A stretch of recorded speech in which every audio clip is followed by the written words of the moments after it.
ሰላም ጤና ይስጥልን ተመልካቾቻችን ከአንከር ሚዲያ ዝግጅት ክፍል ያክብሮት ሰላምታችንን እናቀርባለን። ህዝባዊ እምቢተኝነቱ ተስፋፍቷል። ህዝባዊ ተጋድሎም በተጠናከረ ሁኔታ እየተካሄደ ነው። የእንግሊዝ መንግስት በኢትዮጵያ ዜጎቹ ከፍተኛ ጥንቃቄ እንዲያደርጉ የጉዞ ማሳሰቢያ አውጥቷል። በተለይም በአማራ ክልል፣ በኦሮሚያና በትግራይ ክልሎች እንዲሁም በሶማሌ ክልል ዜጎች ጉዞ እንዳያደርጉ ማስጠንቀቂያ አውጥቷል። የተለያዩ ሀገራትም በኢትዮጵያ ዜጎቻቸውን ጥንቃቄ እንዲያደርጉ ማሳሰቢያ እየሰጡ ይገኛሉ።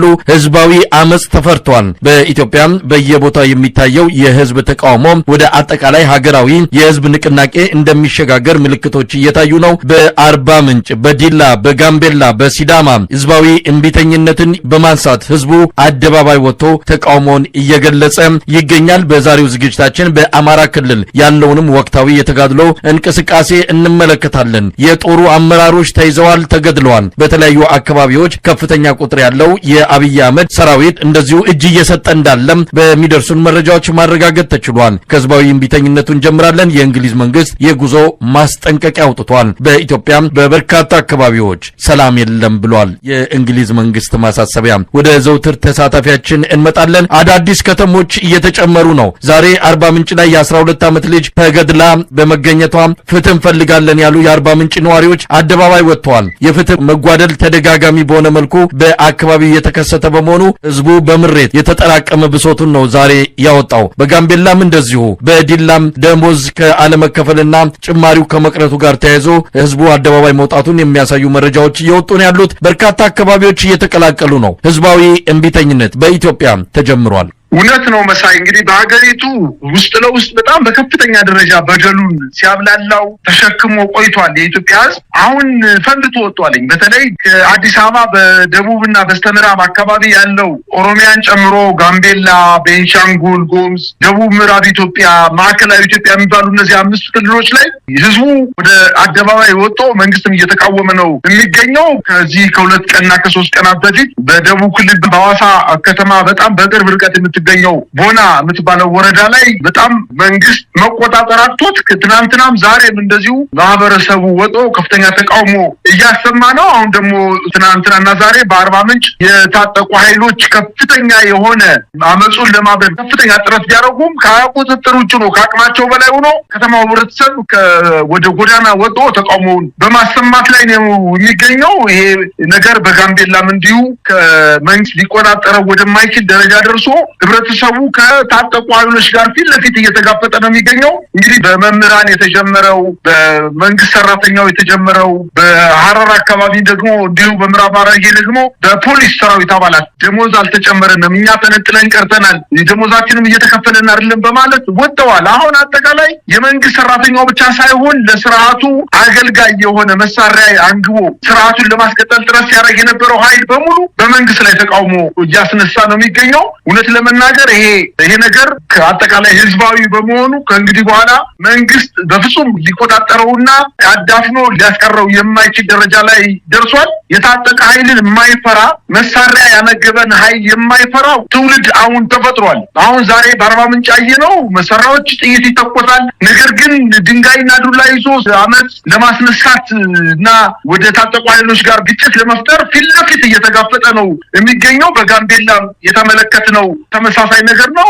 በትናንትናው ዕለትም እንዲሁ በዲላ አካባቢ የተደረገው የተቃውሞ እንቅስቃሴ አድማሱን አስፍቶ ወደ ተለያዩ ወረዳዎች እየሄደ ነው የሚል መረጃ ደርሰውናል። በአጠቃላይ በኢትዮጵያ ከፍተኛ የሆነ የሰላማዊ አመጽ ብቻ ሳይሆን መንግስትን ፊት ለፊት የሚጋፈጥ የከተማ አድማ ይጀመራል ተብሎ ስለታሰበ እንግዲህ 11 እዝን በአማራ ክልል አሰማርቶ ሙሉ በሙሉ ሰራዊቱን አማራ ክልል የወሰደው የመንግስት አስተዳደር አሁን በደቡብ ክልል፣ በደቡብ ምዕራብ ኢትዮጵያ፣ በማዕከላዊ ኢትዮጵያ፣ በጋምቤላ፣ በቤንሻንጉል አካባቢ ማጣፊያው አጥሮት ወዲህ ወዲያ ሲሮራጥ ነው እየተመለከትን የምንገኘው። ምናልባት በተለያዩ አካባቢዎች ያለውን የህዝብ ተቃውሞ በተመለከተ ጥያቄዎቹን እየተነሱ ህዝቡን ወደ አደባባይ የሚያወጡ ብሶቶችን እንደው ጠቅለል አድርጎ መግለጽ ወይም ደግሞ መመልከት ከተቻለም የፍትህ መጓደል፣ የፍትህ መራቅ፣ የመልካም አስተዳደር እጦት፣ የኢኮኖሚ ጥያቄ በእነዚህ ነገሮች የሚሽከረከር ነው። ስለዚህ በአንድም ይሁን በሌላ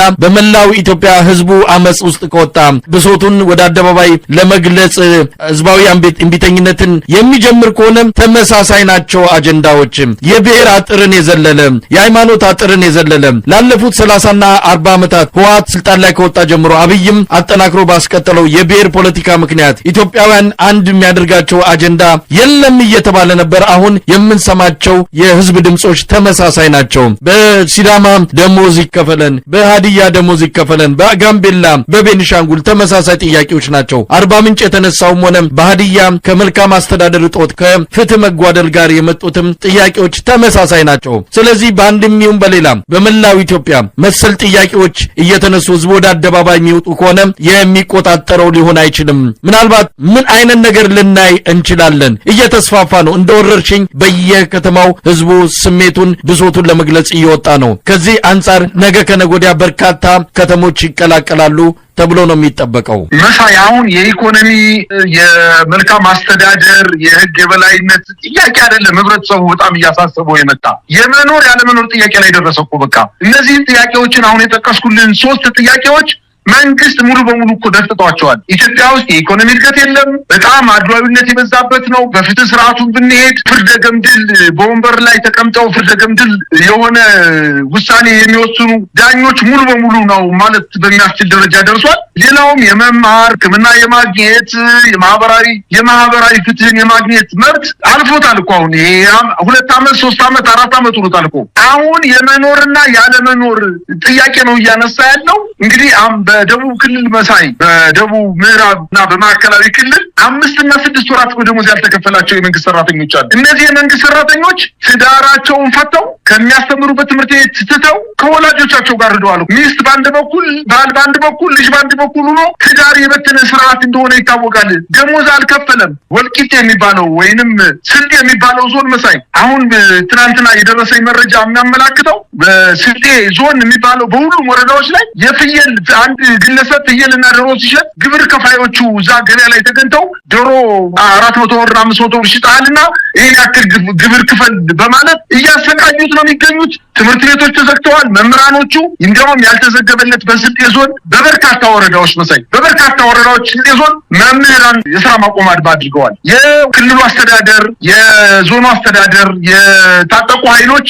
በየትምህርት ቤቱ በመገኘት መምህራንን ሰብስበው ወደ ትምህርት ገበታቸው እንዲመለሱ ለማድረግ ከፍተኛ ጥረት ቢያደርጉም ገንዘብን ይከፈል ገንዘብ የለንም፣ ፌደራል መንግስቱ በብድር መልክ ይሰጠናልና በአጭር ጊዜ ውስጥ እንከፍላቸዋለን በማለት እያማለሏቸውና አድማውን እንዲያቆሙ ከፍተኛ የሆነ የፖለቲካ ቅስቀሳ እያደረጉ ነው የሚገኙት። ነገር ግን አልተበገሩላቸውም።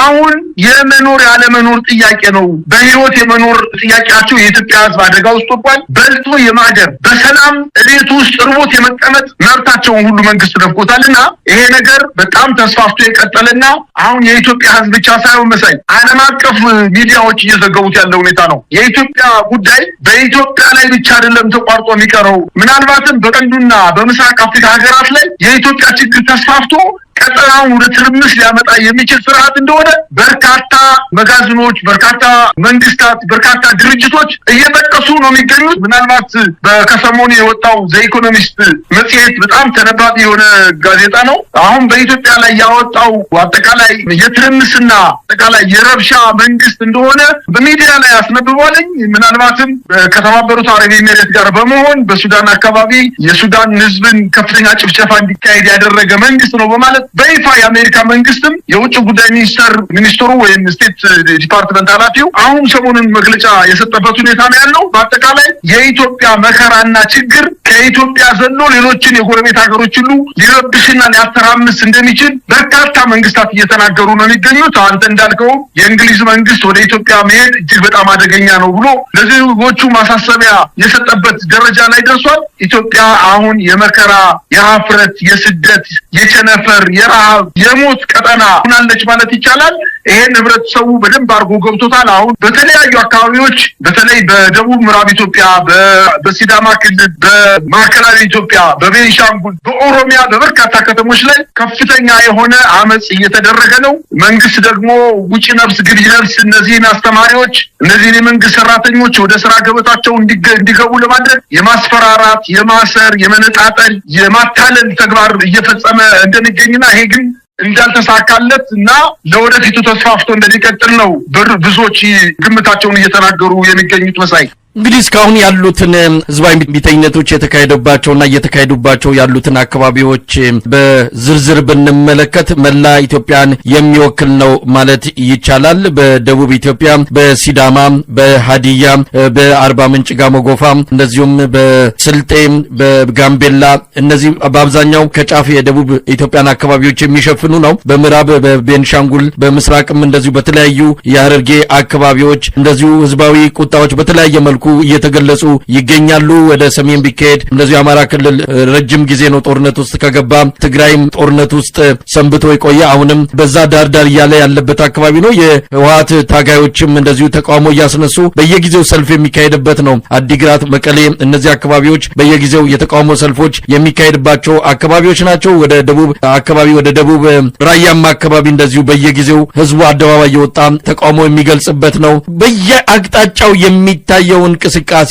ጥያቄዎቹ ወደ አንድነት እየመጡ ያሉበትን ሁኔታ ሲታሰብ አገዛዙ ምናልባት በቀጣይ ምን ሊወስድ ይችላል? እንግዲህ በርካታ እርምጃዎችን ሊወስድ እንደሚችል የተለያዩ ባለሙያዎች እየገለጹ ነው። ስርዓቱን በደንብ የሚያውቁ የስርዓቱን ትዕግስት ያጣ አረመኔነትና ጨካኝነት የተረዱ አንዳንድ ሰዎች አስተያየታቸውን እየሰጡ ነው። ከወዲሁ እነዚህን የተነሳሱ የህዝብ እምቢተኝነቶችን በአጭሩ ለመቅጨትና ለመከፋፈል አንዳንድ እርምጃዎችን ይወስዳል። ከግድያ ጀምሮ ለአንዱ ገንዘብ በመክፈል ለአንዱ በመከልከል እንደዚሁ የመከፋፈል ስትራቴጂ ተጠቅሞ ሊያዳክመው የሚችልበት ሁኔታ ስላለ ከፍተኛ ጥንቃቄ ያስፈልጋል የሚሉ ድምጾችን እየሰማን እንገኛለን። እንግዲህ በዚህ አንጻር ምን ጥንቃቄ መደረግ አለበት? አገዛዙ ጥይት ተኩሶ ሊገድል ይችላል። በታንክ ጭምር ገብቶ ህዝብን ሊፈጅ ይችላል። እነዚህ ነገሮች መጠበቅ አለበት። ወደ ህዝባዊ እምቢተኝነት የሚወጣው የማህበረሰብ ክፍል ከአገዛዙ የሚመጣበት ምላሽ ከባድ እንደሆነና የጭካኔ እርምጃ እንደሆነ ተገንዝቦ ከወዲሁ ለነዚህ ለአገዛዙ ምላሾች የሚሆኑ ዝግጅቶችን ማድረግ ይጠበቅበታል። ከዚህ አንጻር ምን ማለት ይቻላል?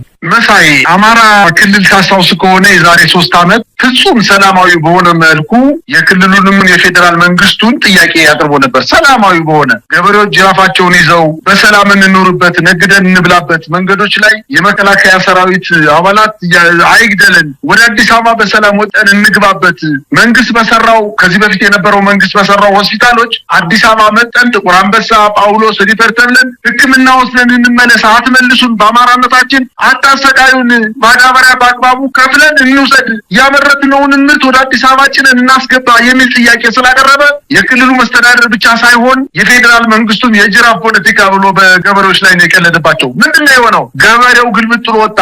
ጉልበት የሌለው ገበሬ ልጁን እያስታጠቀ ገንዘብ እየሰጠ መሳሪያ እየገዛ በቃ ከእንግዲህ በኋላ ከዚህ መንግስት የምንፈልገው ነገር የለም፣ መልስ ሊሰጠን ስለማይችል በቃ የምንነጋገረው ከሆነ በኋላ ባፈሙዝ ነው አለ። ያልተንበረከኩ በጣም በጣት የሚቆጠሩ ወጣቶች ወደ ጫካ ገቡ።